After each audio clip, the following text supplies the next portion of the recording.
Hi, it's Sue. Thanks for joining me today for the Bible reading. It is for August 30th, and I'm reading Ezekiel 1 through 4 today from the World English Bible. So, brand new book.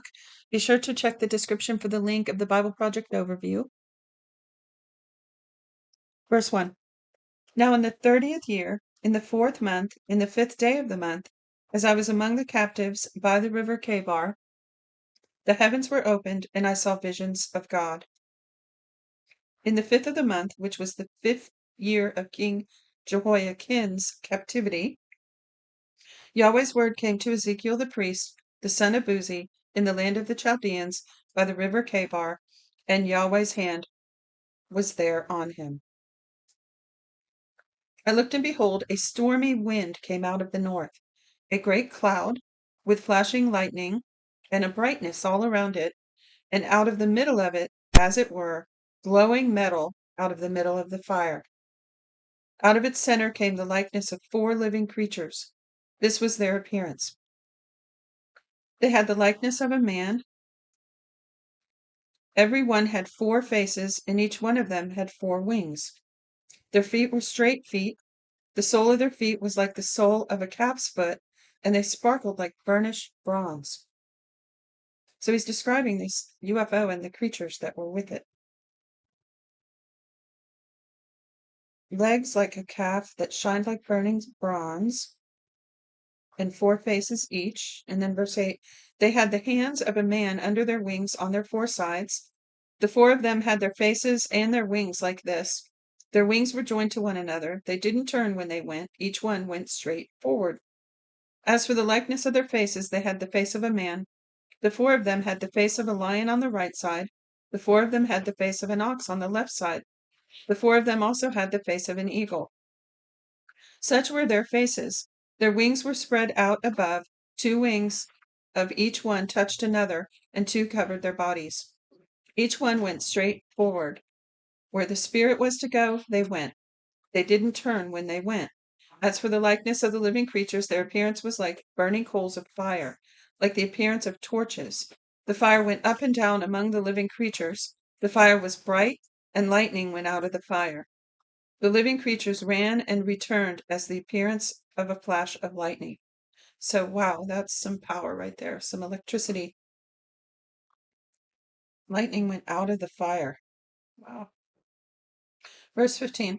Now, as I saw the living creatures, behold, there was one wheel on the earth beside the living creatures for each of the 4 faces of it. The appearance of the wheels and their work was like beryl. The 4 of them had one likeness.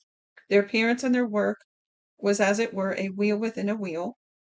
When they went in their 4 directions. They didn't turn when they went. As for the rims, they were high and dreadful, and the 4 of them had their rims full of eyes all around. When the living creatures went,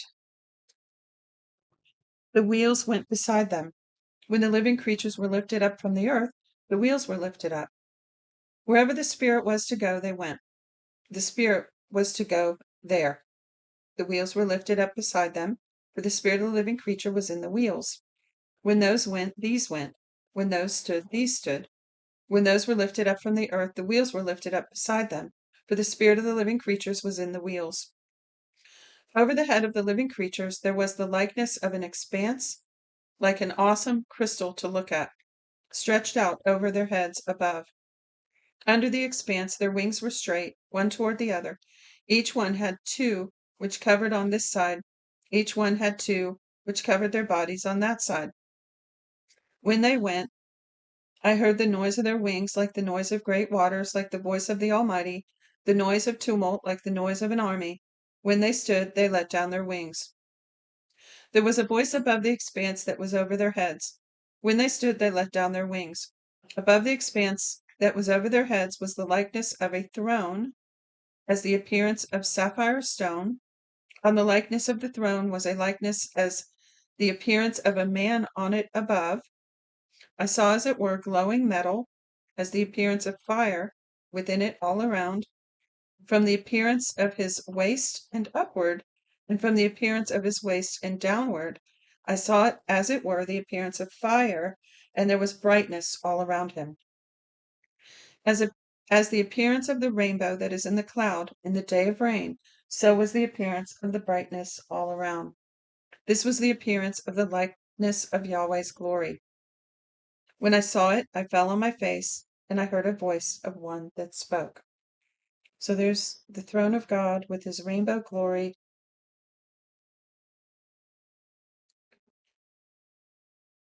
and the crystal floor. Chapter 2. He said to me, Son of man, stand on your feet, and I will speak with you.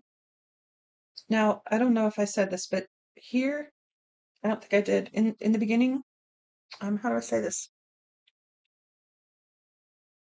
Just by way of introduction to this book. So what you have here is Ezekiel on the banks of the river Kebar in Babylon. He's been there 5 years. He's 30 years old, and he's receiving this visitation from God and a calling to prophesy to the exiles there in Babylon. So verse 3, he said to me, Son of man, I send to you the children of Israel I send you to the children of Israel, to a nation of rebels who have rebelled against me. They and their fathers have transgressed against me even to this very day. The children are impudent and stiff-hearted. I am sending you to them, and you shall tell them, this is what the Lord Yahweh says. They, whether they will hear you or whether they will refuse, for they are a rebellious house, yet they will know that there has been a prophet among them. You, son of man, don't be afraid of them, neither be afraid of their words. Though briars and thorns are with you, and you dwell among scorpions, don't be afraid of their words, nor be dismayed at their looks, though they are a rebellious house. You shall speak my words to them, whether they will hear or whether they will refuse, for they are most rebellious. But you, son of man, hear what I tell you. Don't be rebellious like that rebellious house. Open your mouth and eat that which I give you. When I looked, behold, a hand was stretched out to me, and behold, a scroll of a book was in it. He spread it out before me. It was written within and without, and lamentations, mourning, and woe were written in it. Chapter 3, he said to me, Son of man, eat what you find, eat the scroll, and go, speak to the house of Israel. So I opened my mouth, and he caused me to eat the scroll. He said to me, Son of man, cause your belly to eat, and fill your bowels with this scroll that I give you. He said to me, Son of man, go to the house of Israel and speak my words to them. For you are not sent to a people of a strange speech and of hard language, but to the house of Israel. Not to many peoples of a strange speech and of a hard language, whose words you can't understand. Surely if I send you to them, they would listen to you. But the house of Israel will not listen to you, for they will not listen to me, for all the house of Israel are obstinate and hard-hearted. It says literally, obstinate means hard forehead. Behold, I have made your face hard against their faces, and your forehead hard against their foreheads. I have made your forehead as a diamond, harder than flint. Don't be afraid of them, neither be dismayed at their looks, though they are a rebellious house. Moreover, he said to me, Son of man, receive in your heart and hear with your ears all my words that I speak to you. Go to them of the captivity, to the children of your people, and speak to them, and tell them, this is what the Lord Yahweh says, whether they will hear or whether they will refuse. Then the Spirit lifted me up, and I heard behind me the voice of a great rushing, saying, Blessed be Yahweh's glory from his place. I heard the noise of the wings of the living creatures as they touched one another, and the noise of the wheels beside them, even the noise of a great rushing. So the Spirit lifted me up and took me away, and I went in bitterness, in the heat of my spirit, and Yahweh's hand was strong on me. Then I came to them of the captivity at Tel Aviv, that lived by the river Kebar, and to where they lived, and I sat there overwhelmed among them 7 days. At the end of 7 days, Yahweh's word came to me, saying, Son of man, I have made you a watchman to the house of Israel. Therefore hear the word from my mouth and warn them from me. When I tell the wicked, you will surely die, and you give them no warning, nor speak to warn the wicked from his wicked way, to save his life, that wicked man will die in his iniquity, but I will require his blood at your hand. Yet if you warn the wicked, and he doesn't turn from his wickedness, nor from his wicked way, he will die in his iniquity, but you have delivered your soul. Again, when a righteous man turns from his righteousness and commits iniquity, and I lay a stumbling block before him, he will die. Because you have not given him a warning, he will die in his sin, and his righteous deeds which he has done will not be remembered, but I will require his blood at your hand. Nevertheless, if you warn the righteous man that the righteous not sin, and he does not sin, he will surely live, because he took warning, and you have delivered your soul. Yahweh's hand was there on me, and he said to me, Arise, go out into the plain, and I will talk with you there.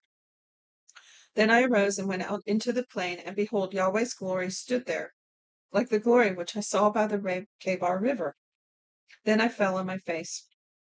Then the Spirit entered into me and set me on my feet. He spoke with me and said to me, Go shut yourself inside your house. But you, son of man, behold, they will put ropes on you and will bind you with them, and you will not go out among them. I will make your tongue stick to the roof of your mouth, that you will be mute and will not be able to correct them, for they are a rebellious house. But when I speak with you, I will open your mouth, and you shall tell them, This is what the Lord Yahweh says. He who hears, let him hear, and he who refuses, let him refuse, for they are a rebellious house. Chapter 4. You also, son of man, take a tile and lay it before yourself, and portray on it a city, even Jerusalem. Lay siege against it, build forts against it, and cast up a mound against it. So here's Ezekiel doing another visual prophetic act so that they can actually see it, not just hear it. Also, set camps against it and plant battering rams against it all around. Take for yourself an iron pan, set it for a wall of iron between you and the city, then set your face toward it. It will be besieged, and you shall lay siege against it. This shall be a sign to the house of Israel. Moreover, lie on your left side and lay the iniquity of the house of Israel on it. According to the number of the days that you shall lie on it, you shall bear the iniquity. For I have appointed the years of their iniquity to be to you a number of days, even 390 days. So you shall bear the iniquity of the house of Israel. Again, when you have accomplished these, you shall lie on your right side and bear the iniquity of the house of Judah. I have appointed 40 days, each day for a year to you. You shall set your face toward the siege of Jerusalem with your arm uncovered, and you shall prophesy against it. Behold, I put ropes on you, and you shall not turn yourself from one side to the other until you have accomplished the days of your siege. Take for yourself also wheat, barley, beans, lentils, millet, and spelt, and put them in one vessel. Make bread of it, according to the number of the days that you will lie on your side, even 390 days you shall eat of it. Your food which you shall eat shall be by weight 20 shekels a day. From time to time you shall eat it. You shall drink water by measures, the sixth part of a hin. From time to time you shall drink. Let me see what a hin is. A hin is 1.7 gallons, and it says a sixth part of that. From time to time you shall drink, you shall eat it as barley cakes, and you shall bake it in their sight with dung that comes out of a man. Yahweh said, Even thus will the children of Israel eat their bread unclean among the nations where I will drive them. Then I said, Ah, Lord Yahweh, behold, my soul has not been polluted, for from my youth up even till now I have not eaten that which dies of itself, or is torn of animals. No abominable meat has come into my mouth. Then he said to me, Behold, I have given you cow's dung for man's dung, and you shall prepare your bread on it. Moreover, he said to me, Son of man, behold, I will break the staff of bread in Jerusalem. They will eat bread by weight, and with fearfulness. They will drink water by measure and in dismay, that they may lack bread and water, be dismayed with one another, and pine away in their iniquity. That's the end of today's reading. Thanks for joining me. Shalom, shalom.